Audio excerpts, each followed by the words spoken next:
साध संगत जी, सतगुरु नानक जी महाराज दुनिया को तारते हुए और उनके साथ भाई मर्दाना जी भी और भाई बालाजी भी थे। फिर सतगुरु जी भाई मर्दाना जी से कहने लगे कि मर्दाने, बरसात शुरू हो गई है, तो हम ये बरसात का मौसम किसी शहर या गांव में व्यतीत कर लें। जब सतगुरु जी महाराज उस परमात्मा की बातें करते करते आगे बढ़ते जा रहे थे, तो फिर एक गांव आया और फिर उस गांव के बाहर ही सतगुरु महाराज ने अपना डेरा लगा लिया। और उस गांव में एक खत्री का बाग था और फिर उस खत्री ने क्या देखा कि कोई साधु संत आए हुए हैं यहाँ। तो फिर उसने सतगुरु जी के आगे आकर माथा टेका और भाई मर्दाना जी को भी माथा टेका कि ये भी कोई संत लगते हैं, और भाई बालाजी को भी माथा टेका। सतगुरु जी कीर्तन करते और भाई मर्दाना जी रबाब बजाते, और वो बाग का मालिक वहां पर आता और उनको देखकर बहुत खुश होता, उसे बहुत खुशी मिलती और फिर वो रोजाना ही आने लगा। उसका नियम बन गया, जैसे नित्य नेम बन जाता है व्यक्ति का पक्का। हमें जैसे कोई भी आदत डालनी हो तो 40 दिन तक डल जाती है। विज्ञानी कहते हैं कि 40 दिन तक डल जाती है।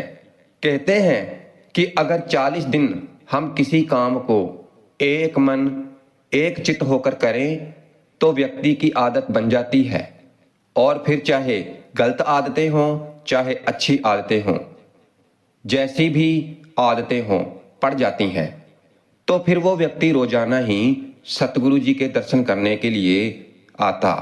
तो फिर उसके एक मित्र ने उसे देख लिया कि यह रोजाना सुबह सुबह कहीं ना कहीं जाता है, और फिर उसके मित्र ने उसे पूछा कि मित्र, तुम रोजाना सुबह सुबह कहाँ जाते हो? और फिर उस खत्री ने उसे सच बता दिया कि बात यह है कि यहाँ पर कोई साधु संत आए हुए हैं और मेरे बाग के पास ही उन्होंने डेरा लगा रखा है और मैं उनके दर्शन करने के लिए जाता हूँ। फिर उसके मित्र ने कहा, चल फिर मुझे भी साथ ले जाया कर। कभी हम लोग देखा देखी में कह देते हैं कि चलो कोई नहीं, मैं भी चला जाता हूँ, देख आता हूँ। और फिर आगे से उसने भी कह दिया कि भाई अगर तेरे भीतर श्रद्धा है तो तू भी मेरे साथ चला कर, मुझे कोई दिक्कत नहीं, क्योंकि संत महात्मा के दर्शन करने के लिए ही तो जाना है। और ये तो बहुत अच्छी बात है, तुम भी मेरे साथ चला करो और हम बैठकर उनका कीर्तन सुना करेंगे। और फिर वो भी खत्री के साथ सतगुरु जी के दर्शन करने के लिए आने लगा और रोजाना नित्य नेमी बन गया। और फिर क्या हुआ साध संगत जी कि जो खत्री का मित्र था, तो वो रास्ते में एक वेश्वा का कोठा था, तो वहां चला जाता था। उसको आदत पड़ गई थी कि वो उस वेश्वा के कोठे पर चला जाता था। अब देखो कि चला तो सतगुरु के दर्शन के लिए है, मगर रास्ते में नजर पड़ गई और अपने मित्र खत्री से कहने लगा कि आप चलें, मैं जरा यहां से होकर आता हूं। और फिर इस तरह उसको बुरी आदत पड़ गई। और देखो कि सतगुरु का सिख तो सतगुरु का दर्शन करे और खत्री का मित्र उस वेश्वा के कोठे पर जाने लगा। अब देखो कि नेम गुरमुख का भी बन गया पक्का और उसका भी बन गया, आदत दोनों की पक गई। घर से वो दोनों एक साथ चलते थे, मगर आगे जाकर उनका रास्ता बदल जाता था। और फिर एक दिन वो सोचने लगा कि मैं कितने बुरे कर्म करता हूं और मेरा मित्र कितने अच्छे कर्म करता है, मैं कुकर्म करता हूं, मेरी करतूतें बुरी हैं और यह सतगुरु के दर्शन करने जाता है। आज इससे एक बात करते हैं। फिर उसने कहा कि आज ऐसा करना कि तुम दर्शन करके आना, मैं वेश्वा के घर जाता हूं मैं भी आऊँगा और तुम भी आना। हम बताएंगे कि हम नेम करने गए तो किसको क्या मिला। और फिर इस तरह उन्होंने आपस में विचार किया और फिर इस तरह जो सतगुरु का प्यारा था तो वो सतगुरु जी के दर्शन करने आया, बाग के पास दर्शन किए और कीर्तन सुना। और फिर उधर उसका मित्र वो वेश्वा के कोठे पर गया, पर वो वहां नहीं थी। वापस लौट आया। वापस लौटकर इंतजार करने लगा कि मेरा मित्र आएगा तो मैं पूछूंगा कि क्या मिला। और फिर इतने में ना, जैसे हम कभी बैठे होते हैं धरती पर और धरती खोदने लग जाते हैं, तो इसने धरती खोदनी शुरू की। वैसे ही बैठे बैठे फिर खोदते खोदते उसके अंदर से एक थैली निकली और जब खोलकर देखा तो उसके अंदर एक सोने की मोहर थी और बाकी सब कोयले ही कोयले भरे पड़े थे। और फिर उसने अपने मित्र का इंतजार किया, वो अभी तक नहीं आया। और जब आएगा तो मैं बताऊंगा कि मुझे तो एक सोने की मोहर मिली है, आज मुझे तो मेरे कर्मों का ये फल मिला है। और फिर इस तरह वो बहुत खुश हुआ, क्योंकि भाई जब व्यक्ति को बैठे बिठाए सोने की मोहर मिल जाए तो वो कितना खुश होगा। इस तरह वो भी बहुत खुश हुआ। और उधर वो सतगुरु जी का प्यारा सतगुरु के दर्शन करके माथा टेक कर वापस आ रहा था, तो रास्ते में आते हुए उसके पांव में कांटा लग गया। कांटा बहुत तीखा था। जब पांव में लगा तो दर्द हुआ और फिर उसने अपना कपड़ा फाड़कर पांव में बांध लिया और फिर धीरे धीरे चलने लगा। एक पांव में चप्पल है और एक पांव में नहीं। फिर उसके मित्र ने देखा कि एक पांव में चप्पल पहने हैं और दूसरे पांव में नहीं। वो दूर से देख रहा है और फिर वो धीरे धीरे अपने मित्र के पास पहुंच गया और फिर अपने मित्र से कहता है कि मेरे पांव में एक कांटा लग गया है। तो फिर आगे से वो हंसने लगा और बोला कि भाई देख, मुझे तो सोने की मोहर मिली है, जबकि मैं तो जाता था कोठे पर और तुम जाते थे संतों के पास। फिर भी तुम्हारे पांव में कांटा लग गया। मैं पाप करने जाता था और तुम संतों के दर्शन करने जाते थे।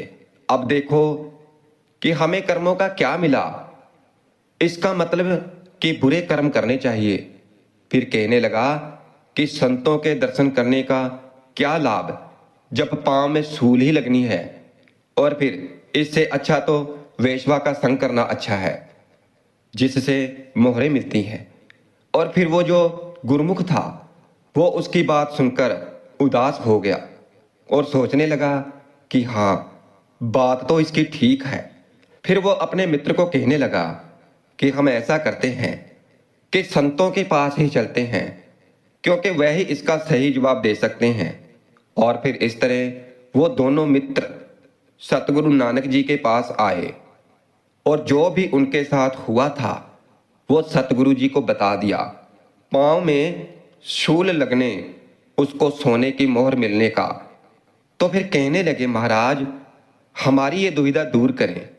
और फिर नानक पातशाह जी खत्री के दोस्त को कहने लगे कि भाई, आपने पिछले जन्म में एक साधु को मोहर दी थी और उस मोहर देने के बदले में तुम्हें वह पूरा थैला मोहरों का भरा हुआ मिलना था।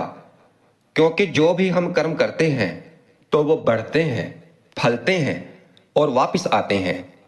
दित्ता लिए अपना अनदित्ता किछ हाथ ना आवे।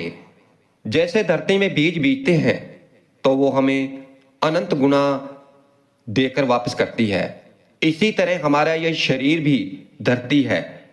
इसमें हम जो भी कर्मों के बीज बीजते हैं तो वो हमें मिलते ही मिलते हैं। इसलिए थैला मिलना था मोहरों का भरा हुआ, मगर अब वो तेरी मोहरें बुरे कर्म करने के कारण, क्योंकि तूने वेश्वा का संग किया, जिसके कारण वो कोयला बन गई। इन सभी मोहरों के कोयले बन गए। इसीलिए ये जो कीर्तन में आकर सतगुरु के दर्शन करता रहा तो इसके भाग्य में सूली लिखी थी। इसे सूली की सजा मिलनी थी, मगर ये जैसे जैसे आता रहा तो इसकी सूली से सूल बन गई। और फिर जब ये वचन सतगुरु ने सुनाए तो फिर दोनों सिख सतगुरु जी के चरणों में गिर गए।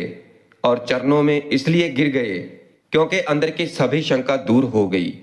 और फिर सतगुरु जी ने उन पर कृपा की और उन दोनों को गुरुमुख बना लिया और नाम की बख्शिश कर दी और कहा कि भाई देख, तूने वेश्वा का संग किया था, तुझे लगता था कि मुझे सब कुछ मिल गया, मगर तुझे कुछ नहीं मिला, बल्कि तुमने तो जो तुम्हारे पास था तो उसको भी गुवा दिया। इसलिए अपने सांसों की कदर करो, क्योंकि ये हमें गिनती की मिली हैं, और नाम का सिमरन किया कर। फिर वो व्यक्ति हाथ जोड़कर कहने लगा कि सतगुरु जी, मुझसे भूल हो गई, मैं तो इसका मजाक भी उड़ाता रहा। फिर सतगुरु जी ने कहा कि चलो, आगे जो हो गया तो कोई बात नहीं, आगे के लिए सोच समझकर कदम उठाना है। फिर सतगुरु जी ने उनको नाम जपने का उपदेश दिया और ये शब्द उच्चारण किया। भाई मर्दाना जी से कहा कि मर्दाना जी, रबाब बजाओ, बाणी आई है। और साथ संगत जी, सतगुरु जी ने जो शब्द उच्चारण किए तो फिर जैसे जैसे वो शब्द सुनते गए तो वैसे वैसे ही उनके हृदय कोमल होते गए। और एक तो पहले ही गुरुमुख था और फिर उसके ऊपर और कृपा हो गई, उसके चेहरे पर नूर आ गया। और दूसरा गुरुमुख था तो उस पर भी बड़ी कृपा हो गई, दोनों ही गुरुमुख बन गए। और फिर सतगुरु जी ने वहां पर शब्द उच्चारण किया मारू राग में, करनी कागद मनम सुहानी, बुरा भला दोए लेख भय। अगर आप सतगुरु जी का यह शब्द सुन लेंगे तो आपके मन के अंदर कोई भी किस्मत को लेकर प्रश्न नहीं रह जाएगा कि किस्मत क्या होती है, कैसे लेख लिखे जाते हैं। सतगुरु जी ने इस पावन शब्द के अंदर फरमाया कि व्यक्ति का आचरण, जिसे हम करैक्टर कहते हैं, वो तो कागज है और मन दुआत है, और अच्छी और बुरी दो लिखतें इस पर लिखी जाती हैं। या तो हम अच्छा लिख सकते हैं या बुरा। कोई भी चीज हम या तो ज्यादा अच्छी करेंगे या फिर बुरी करेंगे, क्योंकि बिना कर्म किए हुए व्यक्ति रह नहीं सकता।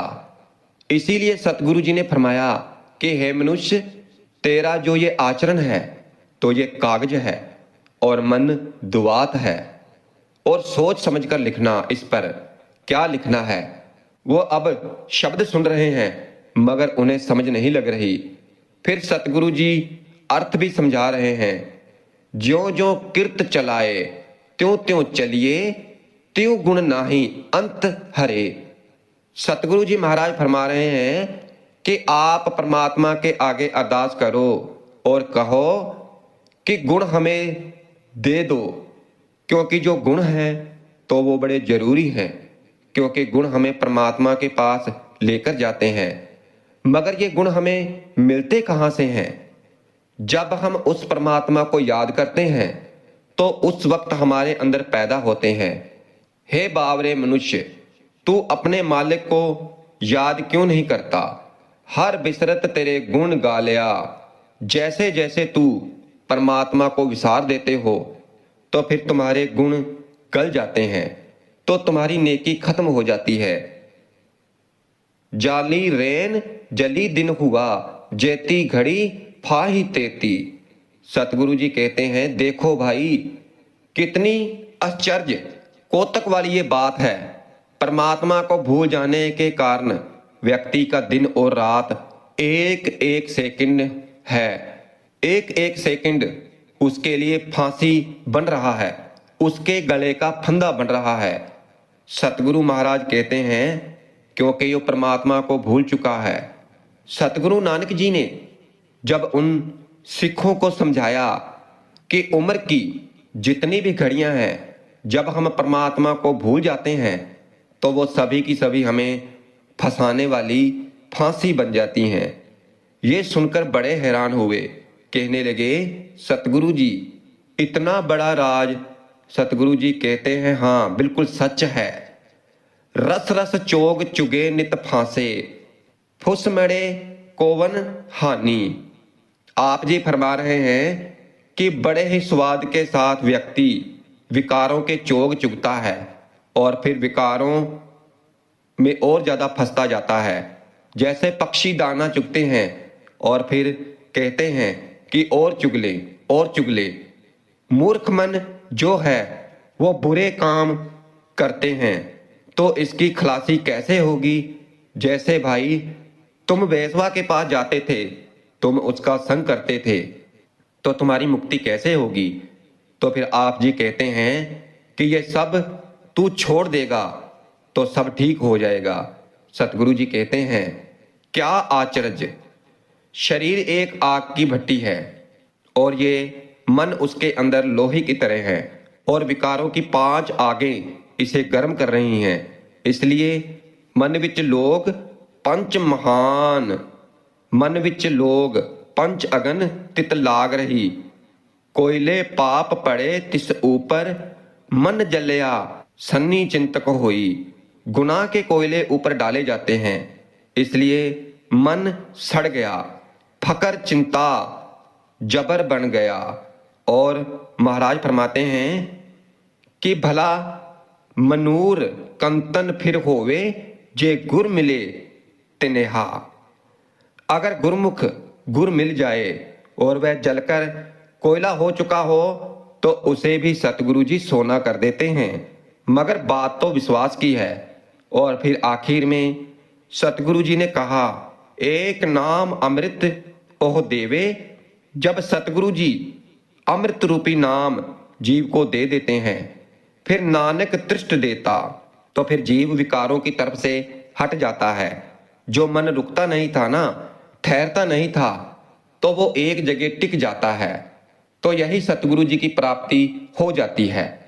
और फिर दोनों ने सतगुरु नानक पातशाह जी के आगे माथा टेका और सतगुरु जी से कहा कि सतगुरु जी, हमें हमारे कर्मों की समझ नहीं थी। एक एक पल हमारे लिए फांसी के समान है। हम विकारों का दाना चुगते थे। पक्षी आते हैं, दाना चुगते हैं, तो इस तरह हम सतगुरु जी विकारों के चोग चुगते थे। इसलिए हे सच्चे पातशाह, हे सतगुरु महाराज, आप हमारे ऊपर दया मेहर करें। और फिर जब उन्होंने अपना सब कुछ सतगुरु जी को सौंप दिया और सतगुरु जी को जब अपना लिया, तो फिर सतगुरु जी ने उनका आवागमन ही खत्म कर दिया और वो निहाल हो गए।